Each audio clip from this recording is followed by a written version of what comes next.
Hello दोस्तों, take time में आपका स्वागत है। दोस्तों आज हम एक नया वैकेंसी लेकर आपके सामने आए हैं, जो कि ये वैकेंसी है बीएसएफ टेक्नीशियन। जी हाँ दोस्तों, बीएसएफ में टेक्नीशियन भर्ती है, जो कि ट्रेड्समैन का है। ये टेक्नीशियन रिक्वायरमेंट है। इसकी योग्यता की बात की जाए तो 10th प्लस आईटीआई पास होना चाहिए। आईटीआई जिस ट्रेड के लिए आप एलिजिबल है उस ट्रेड में आपका पास होना जरूरी है। इसका शॉर्ट नोटिस पहले आया था, अभी फुल नोटिस आ गया है, जिसको हम बताएंगे। और ये सरकारी भर्ती है। जी हाँ दोस्तों, और जहाँ तक लास्ट डेट की बात की जाए तो इसका लास्ट डेट है 15 अप्रैल 2024। तो चलिए इसके बारे में पूरी जानकारी हासिल करते हैं। तो शुरू करने से पहले अगर आप मेरे चैनल पर पहली बार विजिट करें तो चैनल को सब्सक्राइब कर दें, साथ में बेल आइकन दबा दें, क्योंकि दोस्तों यहाँ से पर डे 1 से 2 वीडियो आईटीआई रिलेटेड हो या अप्रेंटिस रिलेटेड हो आप तक मिलता रहता है। और जितने भी सरकारी अपडेट है वो आपको, खास करके जो आईटीआई रिलेटेड है, वो यहाँ से आपको मिलता रहता है। तो चलिए वीडियो को शुरू करते हैं। वीडियो लास्ट तक जरूर वॉच करिएगा। देख लीजिए दोस्तों, ये साइट है। ये साइट पर आप भी जा करके खोल सकते हैं, RECTTBSF.go.v.in। यहाँ के बाद आपको कहाँ जाना है, सो देख लीजिए। यहाँ के बाद सीधे नीचे जाना है, और इसमें नीचे की ओर जब स्क्रॉल करिएगा तो नीचे दिया हुआ है ये ग्रुप बी वालों के लिए, जो कि डिप्लोमा वालों के लिए जो वैकेंसी है वो है। उसके बाद सेकंड नंबर पे जो है, जो ग्रुप सी वालों के लिए है, वो आईटीआई पास छात्रों के लिए है। जहाँ से जाकर के आप यहाँ पे क्लिक करिएगा, या तो एडवर्टीजमेंट डाउनलोड करना है तो यहाँ से आप जाके डाउनलोड कर सकते हैं। तो हम ऑलरेडी डाउनलोड किए हुए हैं, और जहाँ तक लास्ट डेट यहाँ पे देख लीजिए दिया हुआ है 15 अप्रैल 2024 तक है। तो हम डाउनलोड किए हुए हैं। डायरेक्ट हम एडवर्टीजमेंट पे चलते हैं और आपको दिखाते हैं कि क्या क्या दिया गया है। देख लीजिए दिया हुआ है ये government of India ministry of home affair दिया हुआ है। पर्सनल डायरेक्शन रिक्वायरमेंट सेक्शन में ग्रुप सी पोस्ट के लिए online detail advertisement for direct requirement group C post come based non gazetted and non mineral in the BSF engineering setup for the vacancy of year 2024 का ये निकला है। Seat की बात किया जाए तो प्लम्बर वालों के लिए सिर्फ ओबीसी में एक सीट है। और एक सबसे पहले यहाँ पर ऊपर देख लीजिए ऑनलाइन मोड है, यानी सारे वैकेंसी को आपको ऑनलाइन में ही फॉर्म भरना है।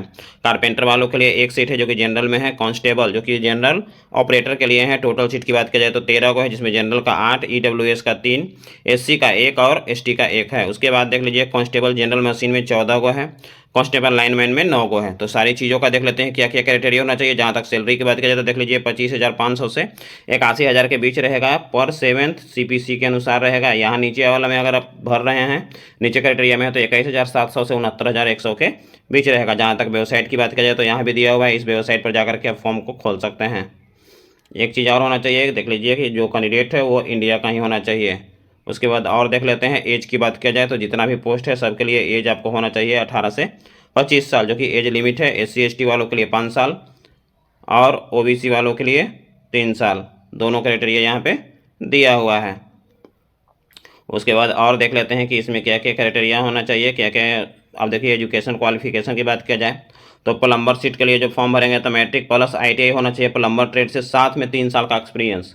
उसके बाद कारपेंटर से भी है तो matric plus ITI carpenter trade से, साथ में 3 साल का एक्सपीरियंस। उसके बाद कांस्टेबल जनरल ऑपरेटर में भी आपको इलेक्ट्रिशियन हो या वायरमैन हो या डीजल मैकेनिक या मोटर मैकेनिक किसी से भी हो, उससे आप अगर हैं तो आप इस फॉर्म को भर सकते हैं। कांस्टेबल जनरल जनरेटर मैकेनिक में इसमें किससे होना चाहिए, डीजल या मोटर मैकेनिक से आपका आईटीआई पास होना चाहिए। मैट्रिक के साथ साथ में 3 साल का आपके पास एक्सपीरियंस होना चाहिए, तभी आप भर सकते हैं। इसके ऊपर वाले में भी 3 साल एक्सपीरियंस, यानी सारी में 3 साल का कम से कम आपका एक्सपीरियंस होना चाहिए। कांस्टेबल लाइनमैन में वायरमैन इलेक्ट्रिकल से वो आपका पास आउट होना चाहिए आईटीआई प्लस में 3 साल का एक्सपीरियंस। यानी जितने भी पोस्ट है सब में आपका 3 साल का कम से कम एक्सपीरियंस होना चाहिए, तभी आप इस फॉर्म को भर सकते हैं। जहाँ तक हाइट की बात किया जाए तो मेल को कम से कम 165 सेंटीमीटर का हाइट होना चाहिए और रिलैक्सेबल 5 सेंटीमीटर हो, फीमेल का 157 होना चाहिए।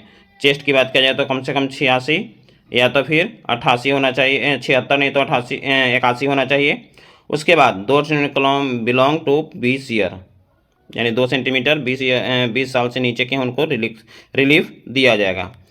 उसके बाद और देख लेते हैं नीचे और क्या होना चाहिए। मेडिकल इशू भी दिया हुआ है, क्या होना चाहिए, नियर विजन NY6-9 होना चाहिए, या तो फिर 6/6 6/9 होना चाहिए। आँख की भी क्वालिटी दिया हुआ है।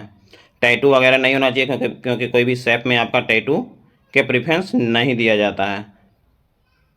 उसके बाद और सिलेक्शन प्रोसेस क्या होगा, सिलेक्शन में देख लीजिए आपका एग्जाम होगा जो कि 100 नंबर का रहेगा। जनरल इंटेलिजेंस रीजनिंग से 20 क्वेश्चन 20 नंबर का, जनरल अवेयरनेस से 20 क्वेश्चन 20 नंबर का, और टेक्निकल सब्जेक्ट से आपका जो जिस ट्रेड से हैं उससे 60 क्वेश्चन 60 नंबर का रहेगा। टोटल आपका 2 घंटा का एग्जाम होएगा, उसी के अनुसार आपका मेरिट बनेगा। उसके बाद standard technical subject will be industrial training institute यानी ITI certificate level of the respective trade. Post wise syllabus technical subject include as the per annexure, इसमें दिया हुआ है।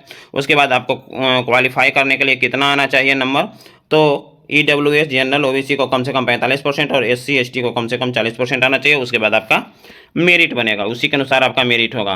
फिर सेकेंड फेज एग्जामिनेशन होगा। पहला फेज एग्जामिनेशन पास कर जाइएगा तो यानी 2 स्टेप में इसका एग्जामिनेशन होगा और दूसरा स्टेप से ही आपका पूरा का पूरा मेरिट बन जाएगा। उसके बाद और देख लेते हैं लॉन्ग जंप, हाई जंप कुछ कुछ पोस्टों के लिए दिया हुआ है, जो कि प्लम्बर, कारपेंटर, कांस्टेबल ये सब के लिए दिया हुआ है। मेल को इतना किलोमीटर दौड़ना है, 1.6 किलोमीटर दौड़ना है, कितना मिनट में, 6.5 मिनट में। लॉन्ग जंप 11 फीट है, 3 चांस मिलेगा और हाई जंप 3.5 फीट है।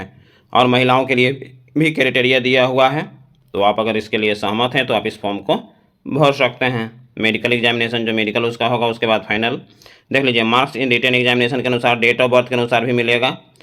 With old candidate place higher, यानी उसको पहले प्रीफरेंस दिया जाएगा जो ज़्यादा एज के हैं। वेबसाइट भी यहाँ पे दिया हुआ है। अब देख लीजिए एग्ज़ाम फॉर्म भरने का स्टार्टिंग डेट 17 मार्च से शुरू हो चुका है और इसका लास्ट डेट 15 अप्रैल तक है, तो इसके बीच ही आप फॉर्म भर लें अगर आप इसके लिए एलिजिबल हैं तो। पेमेंट की बात किया जाए तो देख लीजिए पेमेंट 100 रुपया लगेगा, साथ में 47 रुपया उसका सर्विस चार्ज लगेगा, यानी 147 रुपया 20 पैसा आपका चार्ज लगेगा, जो कि CSC यानी कॉमन सर्विस सेंटर से आप जा करके इसको फॉर्म भर सकते हैं। उसके बाद एड्रेस लोकेशन कहाँ कहाँ का है जो कि दिया हुआ है, सारी चीज़ें यहाँ पर दिया हुआ है जो कि आप देख सकते हैं। तो यही इन्फॉर्मेशन था। तो दोस्तों ये वीडियो कैसा लगा, अगर अच्छा लगे तो लाइक कमेंट और अपने दोस्तों को शेयर करें। साथ अगर मेरे चैनल पर पहली बार विजिट करें तो चैनल को सब्सक्राइब कर दें, साथ में बेल आइकन दबा दें। जय हिंद, वंदे मातरम।